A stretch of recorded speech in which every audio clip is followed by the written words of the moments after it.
business world forever. Yeah. Yeah. I don't know. I don't know if we'll tire of it or this is just the way it is now. Well, I think it's going to be part of the business fabric forever. Yeah. There's so many companies that are realizing they actually did better with people working from home, Yeah. and things of that nature. So Yeah. So I was living in Seattle the past few years and all those buildings downtown for like Google and Amazon, no one's been in them for over a year. I can't imagine they're going to re-sign those leases. yeah, no kidding, huh? Yeah. Yeah. All right. Do you want to get started? Yeah, sure. Let's do it. Yeah. Good morning, Bill Clement. Good morning. And it is a beautiful morning in the mountains of North Carolina, by the way. I bet it is. I love North Carolina, actually. I just was in the Outer Banks. There's a feel there. My best friend lived in Nags Head for quite a while. Yeah. I'm into it in a big way.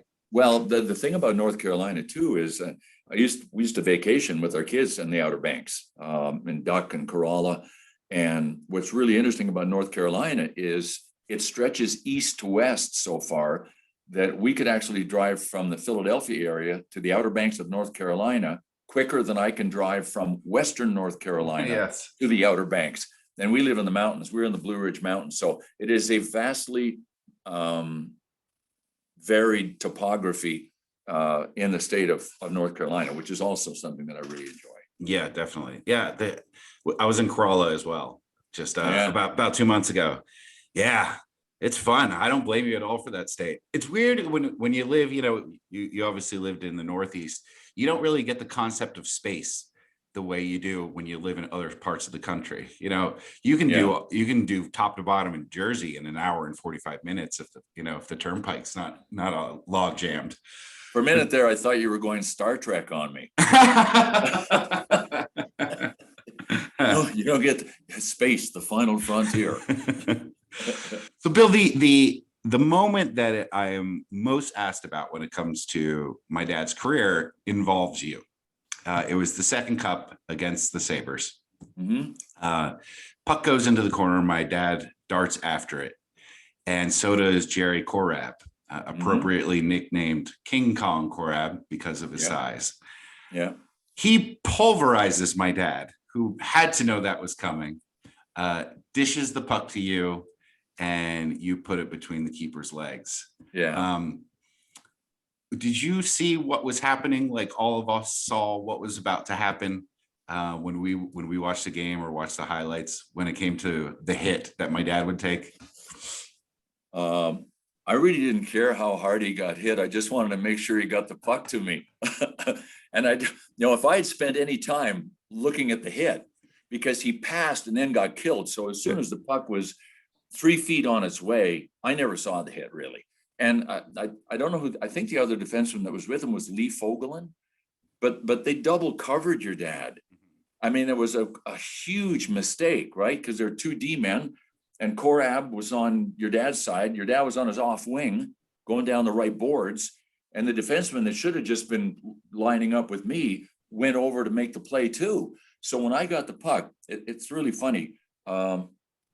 Before the game, I kind of went through a mental rehearsal of what I would do on Roger Crozier if I had a breakaway. And I know Roger always was really low in the crouch. And I had my mind, I had the plan, and it was going to be going high to the glove side. He caught one. You always know guy catches with his wrong hand, his right hand. So I'm going high to the glove, right? And I got the puck, and when I turned and looked, all I could see was this gaping 5-hole between his pads. And I also knew one thing, like Roger Crozier, I saw him interviewed many times, and he won the, did he win the Smythe one year? I think he did on a losing effort for the Detroit Red Wings. But he said, you never make the first move. Let the shooter make the first move. So I thought, okay, so I just I'm gliding in at a really high rate of speed. And I'm figuring he's not going to make the first move. I went in so far, when I shot and just chipped it between his pads, my stick hit at one of his pads. That's how close I was to him. And years later, I never looked at the replay for years. So much went through my mind when I got the puck, and I somehow remembered getting the puck at the blue line. and then having all these thoughts, shoot high to the glove, and then wait a minute, there's another opening. And then it turns out I didn't get the puck till I was about 8 feet inside the blue line going full speed. And I was so amazed at how quickly one's brain can function when it has to. I thought, wait a minute, I thought all that shit in like a second? Like, whoa.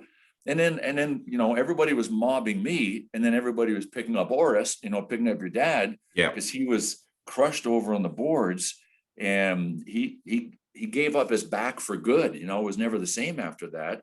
And like most of us, I'm sure he'd say he'd do it again tomorrow, if he had the chance. He's weird like that, Bill. And I mean, I guess you have to have that thought as a hockey player, Right. Sacrifice your body for your goal. Yeah. Of course, players are going to do that, or players should do that. But lately, he's discovered YouTube, obviously.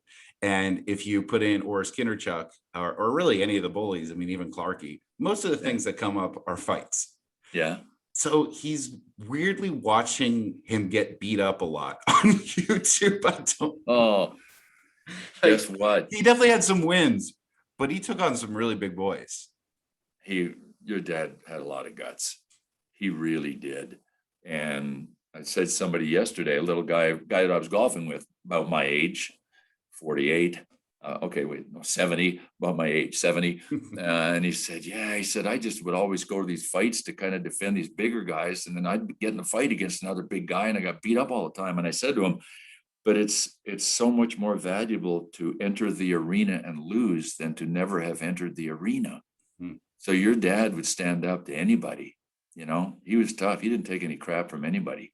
No, and was an ultimate team guy because we all stuck together. I remember, when I got traded to Washington, and got traded to Atlanta after that. Then Phil Russell got traded from Chicago to Atlanta, and he said to me, I learned a lot of respect for you when you got traded to Washington.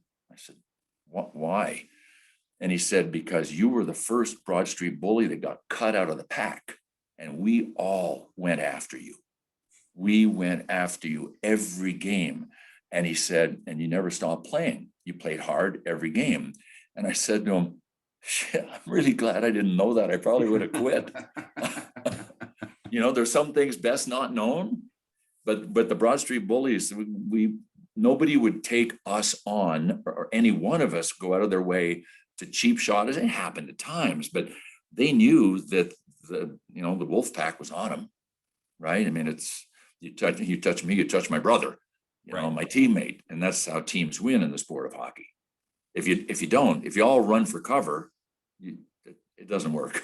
And how quickly did you feel that? And was that different than other teams? That pack mentality that you described.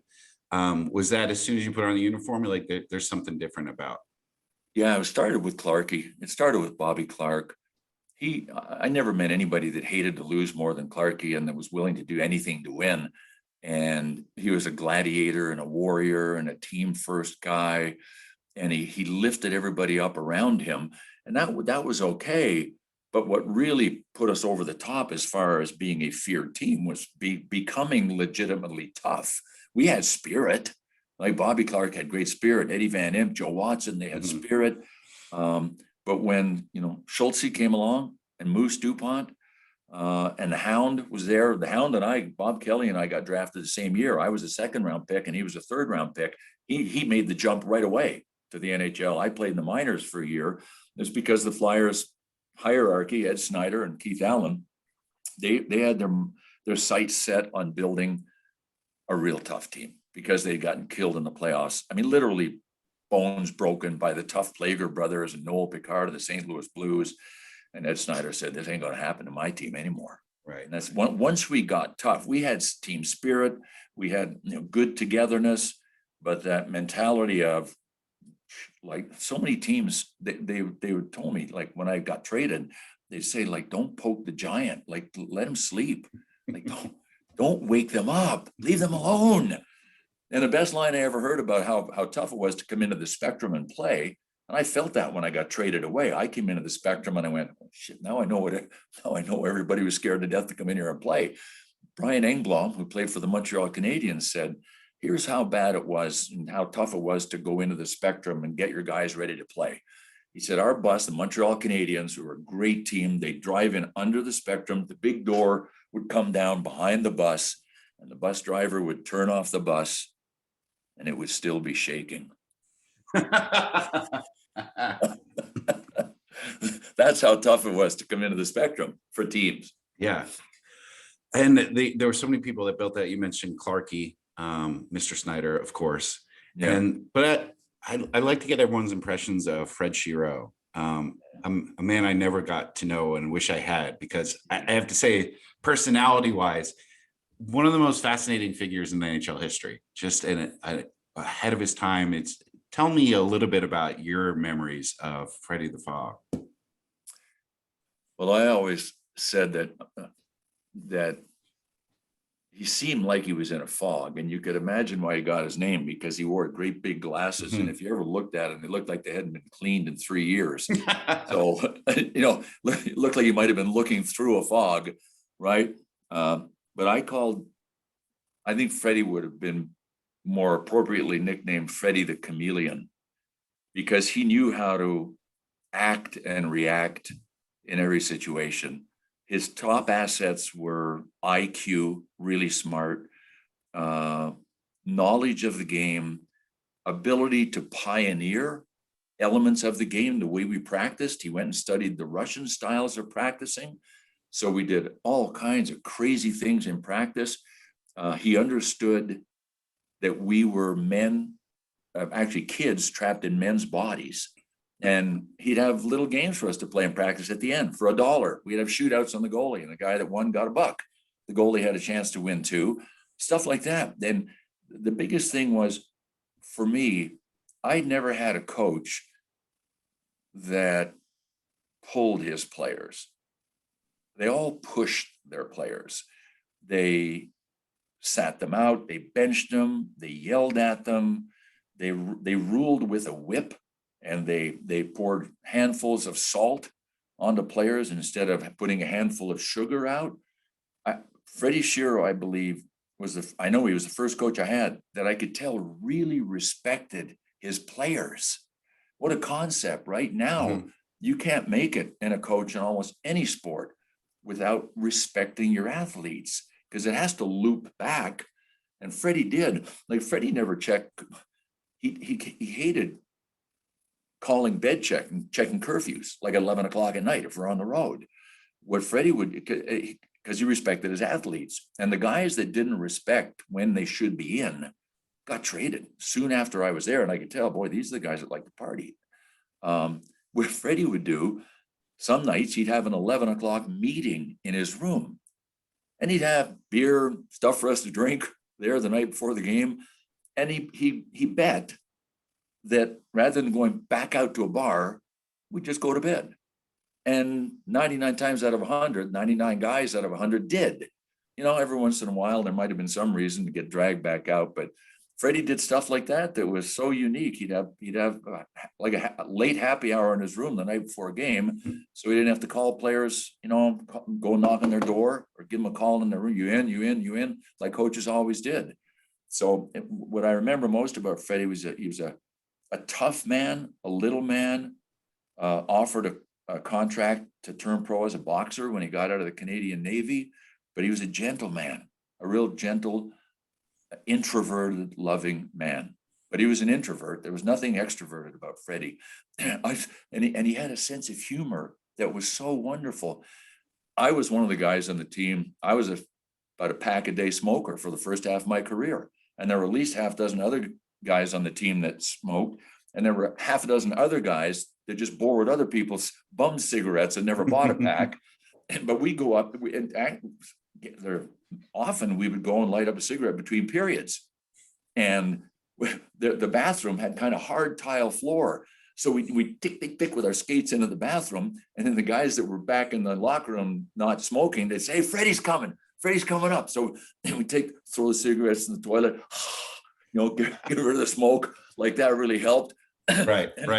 Freddie, I remember one game, Freddie walked into the room and we're all Cheshire Cat smiling, like, we weren't doing anything, Freddie. Freddie was a smoker too. He ended up dying of lung cancer because he Yeah. smoked these plain Lucky Strike cigarettes. But Freddie walked into the middle of the room and standing there looking around at everybody, and he goes, he says, "What? You guys think I'm stupid? You think I'm dumb?" He said, "You guys don't think I know you're smoking in the bathroom?" I said, "For God's sakes, you're going to ruin your skates. Go and smoke on the other end where there's carpet on the floor." That's an image that you would just not see in any modern game. No, Your heroes that, because the last player that I remember going through, quitting smoking was Mario Lemieux. When he first started, he was a big smoker, and even that's impossible to imagine in that era. But you know who the last country of players was to quit smoking? The players that smoked in the NHL longer than players from any other country were the Russians. Mm-hmm. There were guys in Colorado when they won in '96. Goose was, see him having a smoke, outside the locker room before the game. But the Russians were the last ones to quit smoking. Yeah. Was there ever pressure? Did you ever see any pressure from like management? Because you're now an investment that the team has made. Like, it might be a good idea for you and your career to actually quit smoking. Was there any time that someone was like, you should knock this off? I guess for the $16,500 a year they were paying me, it wasn't that big an issue. That's true. Yeah. But no, listen, now there are nutrition coaches, right? They're the conditioning coaches. They measure max VO2. You're all wired up with electrodes before practice. They know who's working hard. They know who isn't working hard. There is we've evolved past the era of smoking. But back then, I was smoking in junior. I started smoking in junior, and the trainer came to me. His dad was our coach in Ottawa, and he said, "Look," he said, "my dad thinks that if you, one of the things you got to do is quit smoking, and that you can be a first round pick." And so I quit smoking, and I was picked up early in the second round, which was great. But I'm a long time non-smoker, but the greatest line ever is when you say to somebody, "Oh, it's easy to quit smoking. I've done it 100 times."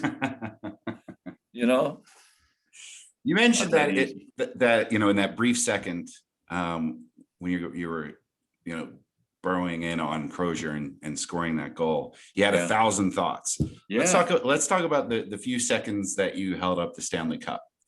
Do you remember what was going through your mind at that moment? I can't even remember doing that. I'm not sure I held it up until I was in the locker room, because Bernie and Clarkie skated it around, and it wasn't really passed around to all of the players for a number of years after that. We all got to hug it and kiss it and drink out of it and hold it when we were in the locker room. But if you look at the video, especially the first cup that we won in Philadelphia, there was just part of the video shows myself and Schultze just throwing people out of the way. That people poured onto the ice, and it was a great moment for all of the fans. But we really felt robbed of that unbelievably special moment when you get to just be together with the Stanley Cup. Because there were people in Philadelphia were so hammered, and "Hey, we did it." And Philly was being Philly, saying, "What's this wee shit?" and throwing them out of the way. And Schultze too. Schultze and I talk about it all the time.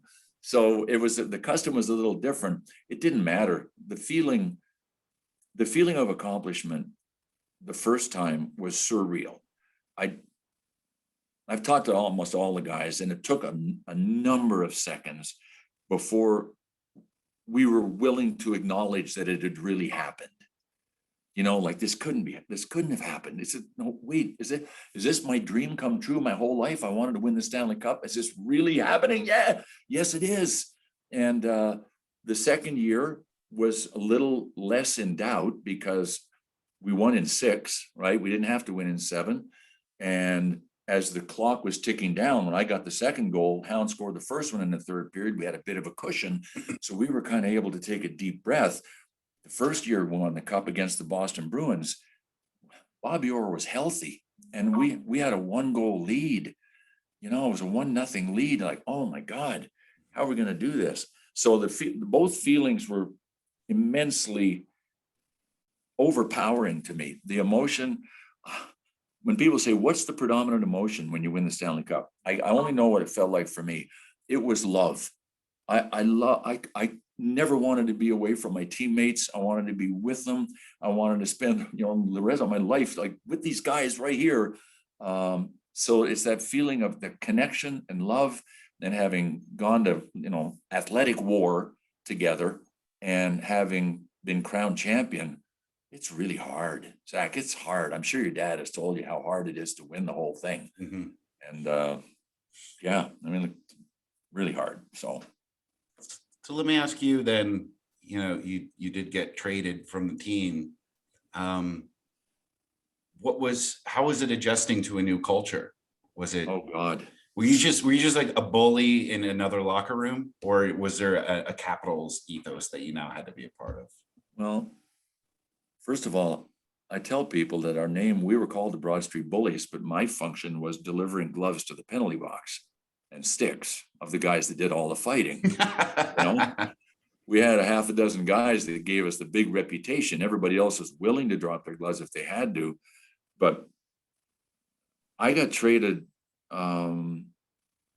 less than 2 weeks after we won our second cup, because the draft was like 15 days after we clinched the cup, and the Flyers wanted to pick number 1 overall, and they wanted Mel Bridgman. And the only way they were going to get him is to guarantee themselves of the number 1 pick. So I got traded with the Flyers number 1 pick, which I think was 14th, something like that, to Washington for Washington's number 1 pick. Washington was a second-year expansion team. Mhm.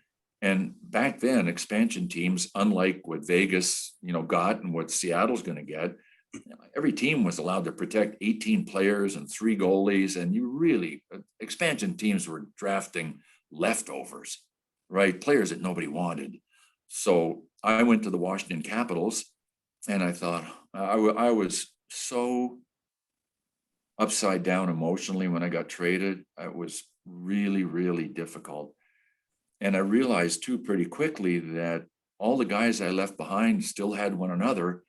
And I looked at it like it was a pie, and I was this little sliver of the pie that got taken out, and the pie just sort of closed back up. Right. So I know that the guys didn't miss me as much as I missed that whole team thing, and went to Washington. And the first day of training camp, our coach, one of the nicest men ever, a man named Milt Schmidt, that was a Bruin, Schmidt, Bauer, and Dumart during the war, the Kraut line. They were all German. Mhm. Milt was in his 70s by the time he was in Washington. And he wasn't really very tough on us. He was just too nice a guy. But we had a meeting. Our training camp was up in Ontario someplace. And he said, no beer in the room. And yeah, okay, coach. Okay, coach.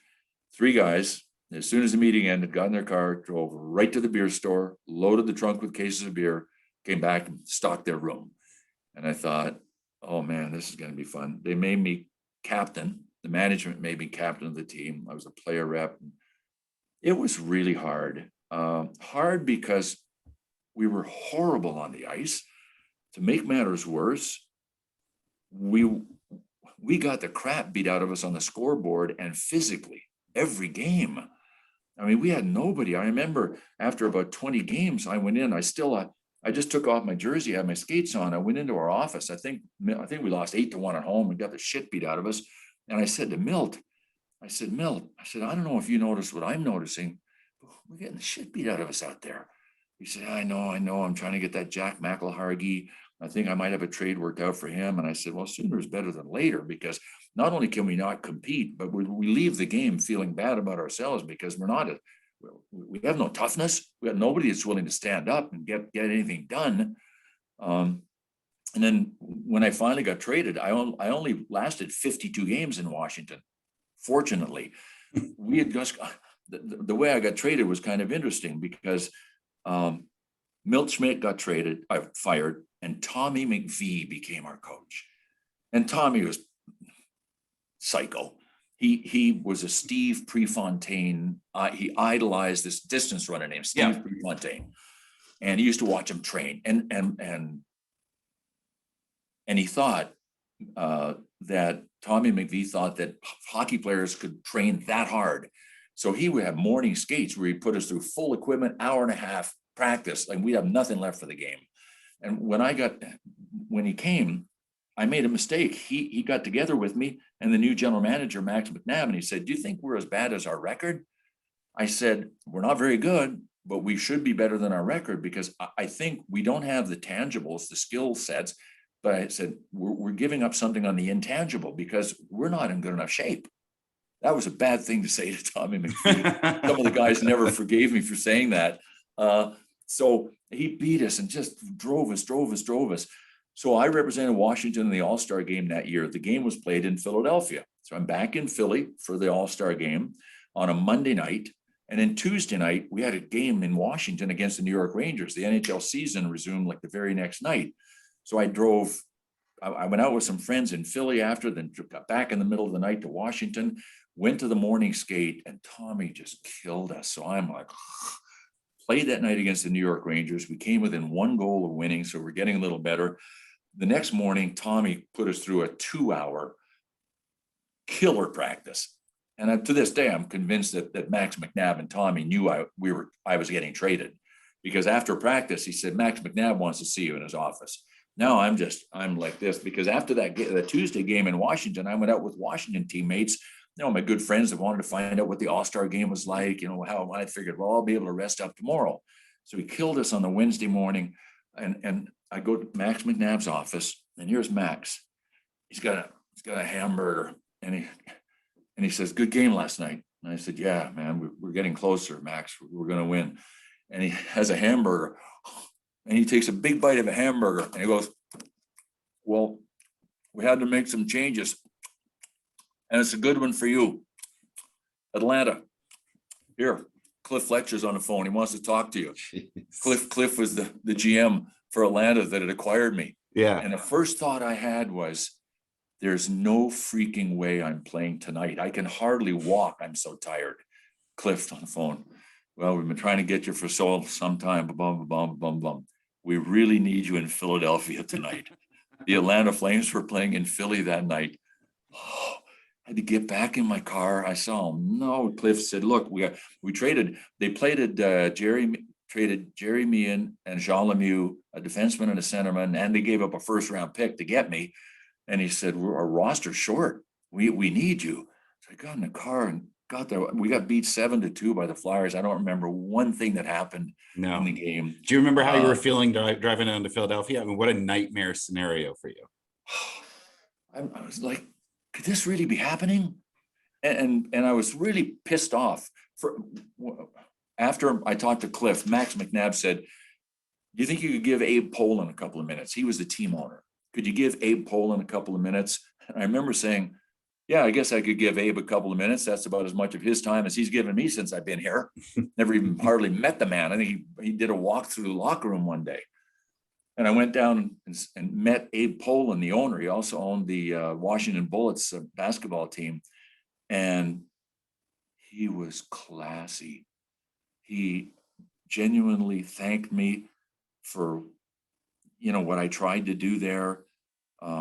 He was so genuine and so heartfelt, like he knew it was hard for me, and really sincerely wanted to thank me for what I had invested on the ice for his organization. And I stayed in touch with him for years after that. We would email back and forth. Yeah. But that was one of those, I had my mind made up. I was going to be an asshole to Abe Poland, and he just, I had one of them do this pivot, this big paradigm pivot, and hey, pretty good guy. I went home, told my wife, my ex-wife, I told her, I said, you're not going to believe this. I got traded again. So but I had a 12-year pro career, and I got traded twice within 6 months. So I basically spent the 12 years in 2 organizations, except for 52 games in the middle. And that gave me good roots wherever I was. I love playing for the Atlanta Flames and the Calgary Flames. I spent, 6 years with that organization, but nothing ever replaced the feeling of what we did in Philadelphia. Nothing. But you remember seeing, as a Flame now, you see the spectrum, and you're, as you mentioned, you're beat to hell, and you're like, I think I might just go ask the guys to take it easy on me tonight. Maybe I'll just have a little bit of goodwill for an old teammate. You know what? They were pretty respectful. All except Gary Dornhofer. Dorney didn't care who you were, where you played. I was a good friend of Dorney's when I was on the same team. the next game we went back to Philadelphia after that first game, and I was dead. I was looking at my nice pass. The next thing I knew, I was looking at the rafters in the spectrum, because Dorney he loved having somebody pass, and he button hook back and jump into them with his elbow and nail him. He nailed me with his elbow, bang, right here with his elbow. And down I went. And the next thing I knew, we had a big team in Atlanta. Kurt Bennett, one of my teammates, grabbed Dorney and beat the crap out of him for the hit on me. So we had some guys, we had some big players, and we had a good team spirit in Atlanta where the guys wanted to stand up for one another. We were a huge team in Atlanta. We had a bench emptying brawl against the Flyers in Atlanta. I had 2 hat tricks in my career, and one of them was against the Flyers. And when I scored the third one, we were ahead by, I don't know, I think 7-3, something like that. And I come to the bench, and Bobby Clarke went out for a face-off against a little French centerman that we had named Ray Como. And guys, hey, way to go, way to go, hat trick, way to go. And I said, watch Clarkie. So Ray Como was facing off against Bobby Clarke. The puck was dropped, and Clarkie just came with a stick and went like that, right here, right under his chin. And the bench is emptied, and we had one hell of a dance. It was a bench emptying brawl, but we were okay. Like our team was big enough and tough enough and strong enough. I go through a list of players. There aren't many teams that really wanted to screw with us in Atlanta because we were that tough. Mind you, it was, the Bruins and the Flyers and then the Atlanta Flames were as tough as there was back that year, that couple of years back then. Right. Yeah. And then, eventually a 12-year pro career is fantastic. It's a great length. And then you got the rest of your life to lead. And it's amazing looking at your broadcasting career. And I know your voice from EA Sports as well as I know it from hockey broadcasts.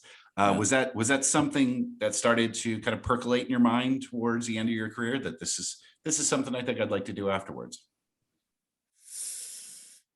Yes and no. When I retired, I was offered a job up in Western Canada for Hockey Night Canada, but I didn't know how I was going to live on the salary that they were offering. So I acquired the rights for a Canadian restaurant franchise called Grandma Lee's Bakery and Deli. I acquired the rights for Georgia, Tennessee, and Alabama because I loved living in Atlanta. And I moved back to Atlanta, and it took me a year to open up a pilot store. And I had limited partners, investors. They were threatening to pull their investment because they thought I should. The 80s, this was in the 80s, and limited partnerships. I jokingly, I've used this on stage many times. Every limited partnership in the 80s was successful. Well, almost every limited partnership was successful. I settled for a location that I knew was somewhat disadvantaged, and I knew the importance of location. But I was convinced I could overcome the disadvantages of the location with so many things, and it didn't work. So at age 34, I ended up closing the doors to the restaurant, filing corporate and personal bankruptcy, and losing my home. My marriage fell apart. And the phone calls, I still end up with some kind of visceral reaction to reliving having to make the phone calls to the investors, to telling them it was gone, all gone. Yeah. And I thought, what am I going to do now? And during that year, while I was looking I realized I'd been a year without a paycheck. And while the real estate agents were trying to find me a location, I thought, I wonder what I can do that I might have an aptitude for that could pay me, that isn't time consuming. And I thought, I've always thought I could do some things like the commercial actors on TV as well as they could. So this guy, Kurt Bennett, I'll mention him again, his wife was a singer and an actress that was registered with the top talent agencies in Atlanta. So I went to Susan Bennett and I said, do you think you could get me a go-see with Atlanta Models and Talent and with Ted Borden? And she said, sure. And so I went and met them. They said, you got to get a headshot. They started sending me out some auditions, and I actually landed a couple of them. I don't know how. I saw the audition tapes years later and I went, God, I was so bad. I actually got that job. So that's but this for like voiceover stuff. Is that no, what you're on auditioning camera? for? On camera. Okay. TV commercials. Commercials. Okay. TV commercials. And So when the doors closed to the restaurant, I said, well, the only thing that I've done besides hockey is a couple of TV commercials. So I enrolled in the Alliance Theater School in Atlanta, every course I could get my hands on. And luckily I was kind of like a sponge. I decided to create my own curriculum and I got pretty good at it. Good enough, according to the agents in Atlanta and according to some talent scouts, for my wife, my she really gets angry when I say my future ex-wife, my current wife, no, my loving wife. we met on an audition. We were paired up to read as husband and wife. And we moved to New York together. And while we were acting in New York, the phone rang and it was ESPN asking me if I wanted to audition for a job as color analyst. And I was able to put simple sentences together. They remembered me from being interviewed on Hockey Night in Canada. And I said, at that point, the idea of having to audition every week for your lunch, your rent, all of that stuff, it's pressure. I thought a regular gig sounds pretty good. I said, sure. What does the audition consist of? And they said, a live game on the air. And I went, okay. So I went to Chicago Stadium. I'm a planner though. I had a plan. I said to them, what do you want? Like, what do you want me to do and be on the air? What are we trying to do? They said, it's easy. We want you to educate the uneducated without offending and talking down to the educated. Mm-hmm. And I designed certain verbiage, certain things I could explain that would not insult the diehard hockey fan. And give me an example of that. Like what was something? An example of that was, oh, he did a great job of standing up at the blue line. Not just talking about standing on his feet, not falling down, but by not backing up across the blue line and yielding that blue line, he stood up and made that play harder to execute. Right. Okay. You know what I mean? Yeah, I get it. So in case somebody just thought I was talking about them standing vertical, right, that would be an example of how it would be done. So how'd it go? I got the job. Clearly. Yeah, there were 4 other guys and I got the job and away I went and did 3 years with ESPN, worked with Doc Emmerich. My first 5 games with ESPN, I worked with 5 different play-by-play guys. Was that by design? Did they just want to see who you paired best with, or were they kind of figuring out who they were going to use? The latter. They were trying to figure out who they were going to use. And I've always tried to pride myself on being quick on my feet and observing, like meshing as quickly as you can, trying to sew something together. And the guys were all great. And then they settled on Doc Emmerich, and he and I worked together for 3 years, but they would never give us a contract longer than 1 year. Mm-hmm. And the Flyers came along and said, we're going to replace Bobby Taylor and Gene Hart, and we want to sign you to a 5-year deal. And we said, this is a little tricky. Gene Hart's a legend. And I said, Bobby Taylor was a teammate of mine. I'm not sure I can do this. And they said, well, we're going to make the change, whether it's you guys or not. So, if you want it, it's yours. So right. Said, yeah, financial security meant something to me. I'd remarried and we just had a couple of little ones, a daughter and a son. And then away I went. I was offered after my second year in Philadelphia, I was offered a pay cut, a 33% pay cut to tear up my deal. And I thought, what's that? So my agent was on the phone and I was on the phone and Jay Snyder was on the phone and talking this down. And when he said, yeah, I was supposed to make 150,000 and they wanted to cut me to 100. And I thought, don't ever let somebody push you backwards if you think you're good at what you do and you think you can continue to grow. So I said, I never heard, there were 5 people in the conversation. I just kind of went, la, la, la. I made up my mind I was going to leave. I went back to ESPN and took a pay cut to go back to ESPN because we were only doing 25 games a year, not 70 or 75. But that's when I seized the opportunity to take out of my house office space and develop a speaking career. It was something that to this day, I had my last speech a year ago. I'm scared to death of public speaking. Scared to death of it, but I developed a very lucrative, successful, professional speaking career. Now, when you say public speaking, are you comfortable in front of the camera, or are you talking about public speaking in front of a group of people, or both? A little bit of both, but with the on camera, I've done it enough that I'm more confident with that. But I do an hour. I would always do an hour with no notes, and I would have all of the audience's specifics committed here. I hoped. So there's that pressure to do things without any notes. And I pressure myself. But once I got on, like if I'm on stage in front of 1,000 people or 300, 200, 700, I've told people forever that 2 minutes into being on stage, I'm fine and everything is go. And they say, how come it just takes 2 minutes? I said, no, because by that time I know one thing, I'm not turning back. I have to go this way. I'm Yes. committed. This is happening. Up until I'm in the vortex and it's pulling me down, I could run, once I'm on stage. Did you have an incident? Like, did you have a speech go wrong, or what is it do you imagine that makes, you have so much fear surrounding public speaking? Yeah, that's a great question. That really is a good question. Yeah, it would be fear of like an actor, a stage actor going up on his lines or her lines. Like, I don't know where I am, right? Because I have a roadmap of where I'm going with my speech, and I've got an hour, sometimes an hour and 15, hour and 20 minutes with no notes. So I better know where I'm going with the specifics. And I move my components around depending on the audience. I wanted to do something. I had 4.5 hours of material. Most of the time I was asked to do between 45 minutes and 90 minutes. So it was that. I thought my broadcast career was over in 1987. I got asked to do 2 games that the US Olympic team was playing against a Russian select team. And I got to work with Al Michaels, the legendary Al Michaels, who had called the Miracle on Ice in 1980. And Al had said to me, look, he said, jump in whenever you can, whenever you want. I'm going to be a little rusty.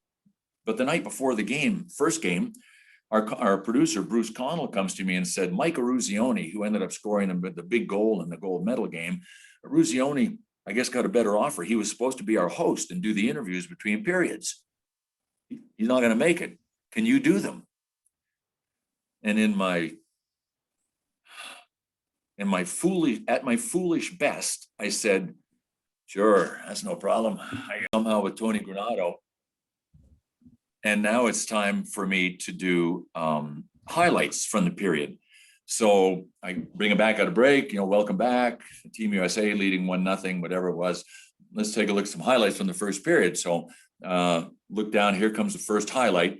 And I describe the highlight, and my producer, Bruce, is saying, look up, look up, look up. I'm thinking, wait a minute, where's the second replay? I didn't know the difference between having 1 tape machine and 2 tape machines. When you have 2 tape machines, machine A shows you a highlight, and team B, tape machine B is queued up, ready to roll right behind it. And while that's rolling, tape operator A is queuing up the next one. So it's highlight, highlight, highlight, highlight. Nobody told me, nor did I know the difference between having 1 tape machine and 2 tape machines. So we had 1 tape machine. So he's saying, look up, because tape operator A has to re-queue to get ready for the second, has to find the second replay on this reel of tape. So finally the second one comes, and I'm saying to myself, please God, please let all of these highlights roll together. No way. It finishes and he's look up. So I'm looking up, I'm saying to myself, what am I going to say now? Now I'm really sweating, right? And I know I've got at least one more replay to go. And Bruce, our producer, had our stage manager's key pressed down, female stage manager, but what he didn't know, he had my key pressed down as well. And he's yelling at her with me hearing it all, get a towel and wipe him off. He looks terrible. He looks effing terrible. And he's yelling and I'm going, oh boy, this feels really good. I had to go and do that a second period. At least I muddled through that. So the whole game, I was useless to Al Michaels. I was a complete embarrassment trying to be a host between periods. And I remember I didn't even have a cell phone in 87. I went to a payphone after the game and called my wife and I said, I think my career ended tonight. That broadcasting career that I was doing pretty good with, I think it's over. Oh man. Could you feel Al's disapproval, or was he trying to, kind of be your cheerleader? Like, no, you're doing great. Al was pretty professional about it all. Yeah. He knew that I hadn't been of any help to him, but he didn't come down on me. And I worked with him since, and he was always, I always made him laugh with my Boom Boom Jeffrey on impressions. When I hear, hey, Boom Boom, it's Al Michaels yelling at me from somewhere. He's a good man. I really like Al Michaels. So he didn't take it too seriously that I couldn't help him. Al Michaels is always credible, no matter what he's doing. He's such a pro. And I remember Doc Emmerich went to a CBS meeting one time, all of the broadcasters on CBS, and I think it might have been Vern Lundquist, one of the deans of the older broadcasters. And each broadcaster was asked for one sentence of advice to all broadcasters. And this, if it was Vern Lundquist or Dick Enberg, his one line of advice was, you always have more time than you think. And that's how he delivered it. You always have more time than you think. Yes.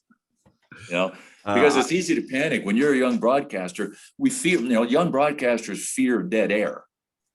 Yeah, you're supposed to be saying something like silence when used as a tool, as an intended pause, is very powerful. You can tell when someone is comfortable with the silence, and when they've just run out of stuff to say.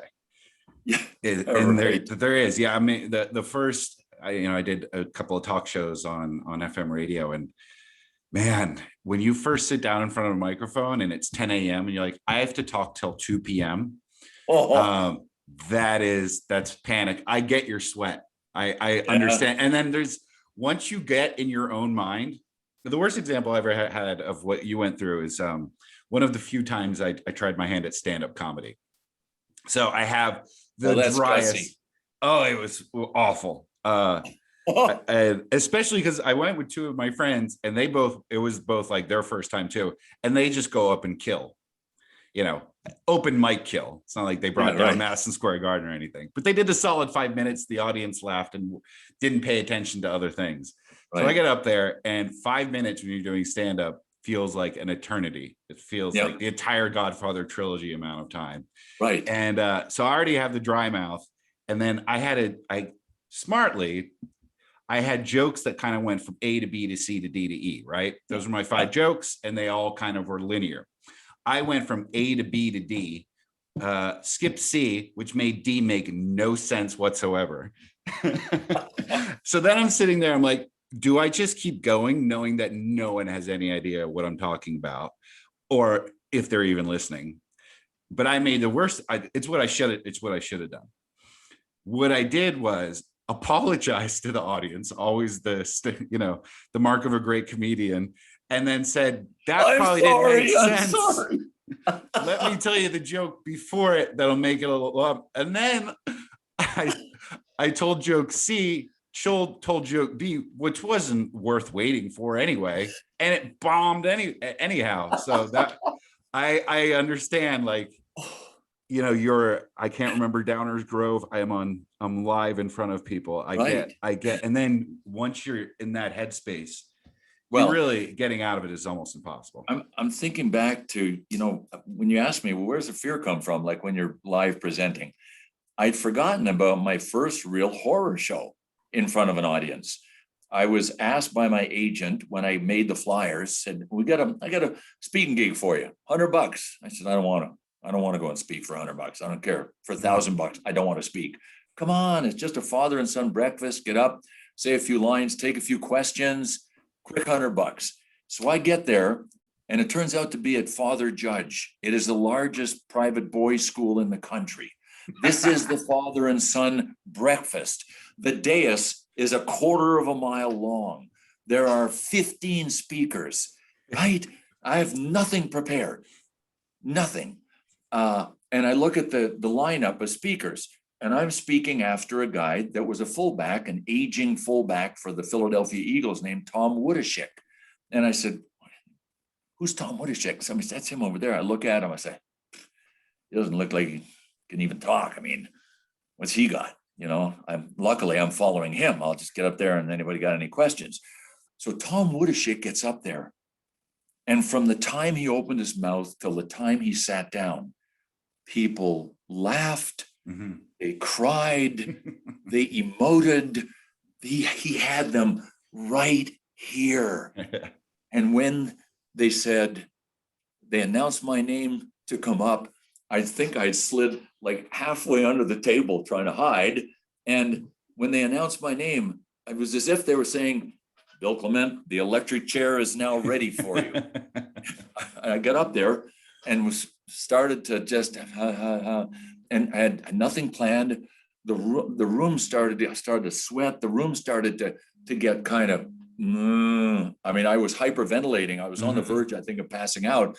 And the father that was the MC that was sitting beside me started feeding me questions to answer, and I don't know, I might've been up there 5 minutes. It seemed like 5 years.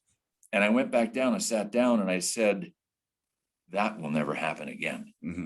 I will never go anywhere without real strong specifics about what I'm going to be expected to do and without being fully prepared. Right. That was the great lesson about preparation and knowing and researching. Know the den, how many lions there are in the den that you're walking into. So, yeah. I think that that's a great way to win over an audience. When you show that you've researched them, they're more apt to pay attention to you. Sure. Whatever little reference you're making that makes it seem like, okay, I made this speech specifically for you're a group of people. That's the number one comment that I would get from people. It said it sounded like he was a member of our industry, or our association. He knew so much about us.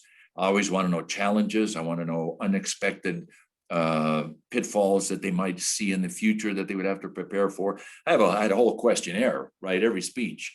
My agent, the booking agent would send out the questionnaire and I would arrange I would never just look at the written word. I would always have an hour to an hour and a half telephone conference with the client, to really learn who they are and stuff like that. And it worked out well. It was a great career and one that happy that I started. So, what are you spending your time now doing, Bill? Well, I got a chainsaw. Got lots of trees out there waiting for me. So you're a real woodsman now, huh? Well, I always have been. I grew up in the woods, but then, I think my image from wearing a shirt and tie on television is not one of some guy that's an outdoors kind of person. There still aren't enough hours in the day for me. I love staying in touch with friends. We love travel now that it's opened up again. I'm on a board of our homeowners association. There's always something going on, and I'll build something. I love woodworking. I like to stay busy. Doing nothing is not my best sport. I'm always looking for stuff to do. Yeah. And there's always something there to find. There's always somebody there to help. I was embarrassed for years to tell people that the thing I enjoyed doing more than anything in the world is helping people. Because I thought, well, people are going to think that I'm just, hey, well, he's a good guy. He likes to help people. Right. Until I read a book called Give and Take. And there are some very well-known people that say, my greatest kick, my big charge out of life is helping other people. That's what I really enjoy doing the most. And I do. And I'm not ashamed to say that now. After I hear these other people saying it, it really makes me smile. It gives me a real warm feeling inside, to know that whatever it is. We were in an area up in Asheville, North Carolina, and we pulled down the street and there's a guy outside his old pickup truck and he's trying to push a pickup truck. And I see a guy trying to push him from behind, and I immediately pulled over the side and threw it in the park. And my wife grabbed me and said, "You're not getting out. This is a bad area." And when I got back, and then we pushed the guy's vehicle off the road. When I got back in, I said to my wife, "Don't ever do that." I said, no matter what you say or do is going to keep me from getting out to help somebody like that. She said, "Okay, I get it." I said, "I waited." And turned out the guy pushing from behind got out of a car that his girlfriend or his wife was driving. So there were two, good Samaritans that were stopping by. It's a natural reaction. Yeah. If somebody says, "Can you help me?" I say, "Yes, I can." And that's something that I've decided, and it's a conscious choice that you have to make. That's my belief about humanity, that a lot of people feel the way that you do. And so what if, I know that people criticize like, well, it's selfish if you do it because it makes you feel good. Who cares? You're still helping somebody else. Oh gosh, it works for everybody. Who doesn't win, right? When you help somebody. And that's the only way the world is going to survive, if we care about our fellow man and if we do things to help people. And look, you don't have to do it under a spotlight. You don't have to publicize it. You know, I do things anonymously because I don't want people to know who it is. Sometimes it's still helping people, but it doesn't serve any purpose for anybody to know who it was Right. that helped. No, those things exist too. Well, Bill Clement, thank you for taking some time Oh man, this morning to chat with me. This has been fantastic. good. I loved it too, Zach. I'll tell you, you know, if I can ever help you in any way, let me know. You know, to put a period on the end of that last little subject matter. Yeah, I mean, you do a great job, man. I had no idea what to expect. I haven't had a chance to spend much time checking out your casts, but you have an ease about you that is completely disarming for any guest that is perhaps, you know, nervous or uptight or doesn't know what they're getting into. You have an ease about you that really works. So continued success. You do a great job. Thank you very much, Bill. And yeah, you know, we got to do this again soon. I have a whole list of things here that we didn't even get to. So I'll show you my chainsaw next time. Please do. It'll be all chainsaw questions. Okay. All right. Thanks so much, brother. Bill. Talk to you later. Zach. See ya.